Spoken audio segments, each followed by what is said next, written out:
Radhe Radhe friends, welcome to Sara classes. आज हम लोग स्टडी कर रहे हैं क्लास 10th एनसीईआरटी साइंस के chapter number 3 metals and non metals के बारे में। तो इसमें हम लोग जो देख रहे हैं कि इसकी प्रॉपर्टीज़ आयोनिक कंपाउंड की क्या होती हैं। ठीक है, तो इसमें क्या किया है कि एक एक्टिविटी के थ्रू हम इसको लर्न करने का कोशिश कर रहे हैं। इसमें यह है कि हमने सोडियम क्लोराइड के या पोटेशियम क्लोराइड का या बेरियम क्लोराइड और कोई भी अलग सॉल्ट को हम साइंस लेबोरेटरी में लेके आते हैं, उसके सैंपल को, उसकी फ़िज़िकल स्टेट को देखते हैं, फिर उसको एक छोटे से अमाउंट में क्या करते हैं, उस सैंपल को एक मेटल के स्पैचुला में रखते हैं और डायरेक्ट हीट के नीचे रख देते हैं और अलग अलग सैंपल्स से ये रिपीट करते हैं। तो हम क्या ऑब्ज़र्व करते हैं ये देखते हैं। ये देखिए, इस तरह से ये बर्नर है, स्पैचुला में थोड़ा सा अमाउंट लेके इसको बर्न किया है। ठीक है, तो क्या क्या हम ऑब्ज़र्व करते हैं कि सैंपल का कोई कलर चेंज हुआ क्या, ठीक है, या ये पिघला, मेल्ट हुआ क्या। Take the dissolve the sample, try to dissolve the sample in water, petrol और and kerosene, are they soluble. या उसको वाटर, पेट्रोल या केरोसिन में डाल के देखा कि क्या उसमें घुलते हैं या नहीं घुलते हैं। Make the circuit as shown in figure and insert the electrode into the solution on one salt. What did you observe? Test other salt sample in this manner. What is your inference about the nature of the compound? या इन्होंने salt या salt के solution को water में रखकर 2 electrode डालकर उसमें electricity supply करके देखा कि बल्ब जलता है कि नहीं जलता है, कब जलता है, धीमा जलता है, तेज़ जलता है, यानी सारी चीज़ें इन्होंने ऑब्ज़र्व की। और उसके बाद ये एक लिस्ट बनाई। ये लिस्ट आप देख रहे हैं, इसमें क्या दिया गया है। आयोनिक कंपाउंड ये हैं, जैसे NaCl, LiCl, CaCl2, CaO, MgCl2। ठीक है, ये सारे कंपाउंड में इसका मेल्टिंग पॉइंट क्या क्या है ये ऑब्ज़र्व किया, यानी कि किस पॉइंट पर ये पिघलते हैं, और इसका बॉइलिंग पॉइंट यानी किस पॉइंट पर ये बॉयल होते हैं। ठीक है, ये सबके मेल्टिंग पॉइंट्स दिए गए हैं और ये बॉइलिंग पॉइंट्स दिए गए हैं। अब इस ऑब्ज़र्वेशन से हम किस नतीजे पर पहुँचे ये देखते हैं कि हम ऑब्ज़र्व करने के बाद क्या क्या देखते हैं। ठीक है,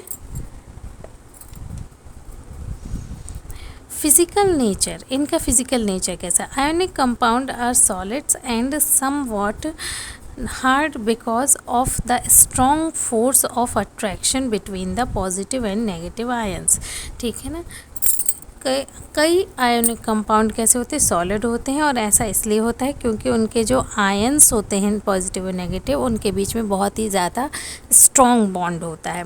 these compounds are generally brittle and break into pieces when pressure is applied. और ये कड़क होते हैं और ये टूट भी सकते हैं यदि इन पर प्रेशर लगाया जाए तो। सेकंड है मेल्टिंग और बॉइलिंग पॉइंट। इनका बॉइलिंग पॉइंट कैसा होता है, मेल्टिंग पॉइंट। तो ionic compound have high melting point and boiling point. ठीक है ना, इनका हाई मेल्टिंग पॉइंट होता है और बॉइलिंग पॉइंट भी। This is because a considerable amount of energy is required to break the strong interionic attraction.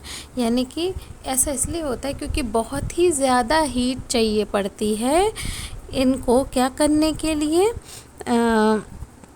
इनके ionic जो कंपाउंड हैं उनके अट्रैक्शन जो है, इंटर आयोनिक अट्रैक्शन है, यानी उनके आयन के बीच में जो अट्रैक्शन है उसको ब्रेक करने के लिए।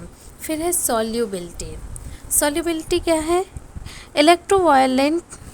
electrovalent compounds are generally soluble in water and insoluble in solvent such as kerosene and petrol। यानी इलेक्ट्रोवेलेंट कंपाउंड जनरली क्या होते हैं, वाटर में सॉल्युबल होते हैं, लेकिन केरोसिन और पेट्रोल में इनसॉल्युबल होते हैं। फिर है conduction of conduction of electricity, ठीक है। The conduction of electricity through a solution involves the movement of charged particles, ठीक है ना।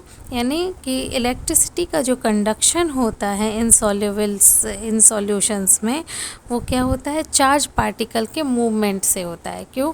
जब इलेक्ट्रिसिटी मतलब फ्लो ऑफ द इलेक्ट्रॉन जो फ्लो होते हैं तो इलेक्ट्रिसिटी पास होती है।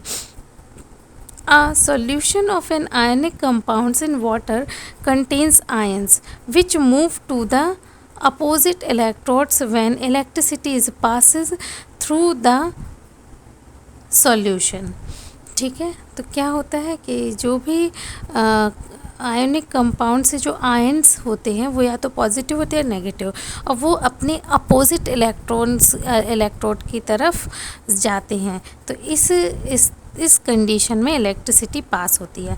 Ionic compounds in solid state do not conduct due to their rigid structure, ठीक है ना।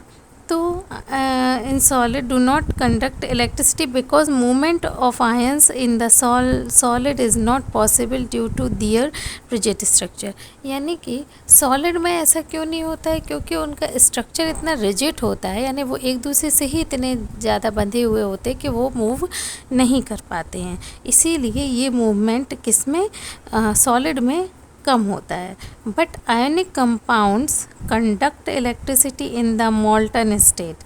आयनिक कंपाउंड जो है वो अपनी मोल्टन स्टेट में यानी पिघली हुई अवस्था में इलेक्ट्रिसिटी कंडक्ट करते हैं। This is possible in the molten state since the electrostatic force is of attraction between the oppositely charged ion are overcome due to heat. अब ऐसा क्यों होता है? मोल्टन स्टेट में इनका जो अट्रैक्शन होता है वो थोड़ा कम हो जाता है, और कम होने की वजह से ये चार्ज आयन हीट की वजह से एक दूसरे से दूर होते हैं और ये क्या करते हैं, फ्रीली इलेक्ट्रिसिटी को कंडक्ट करते हैं।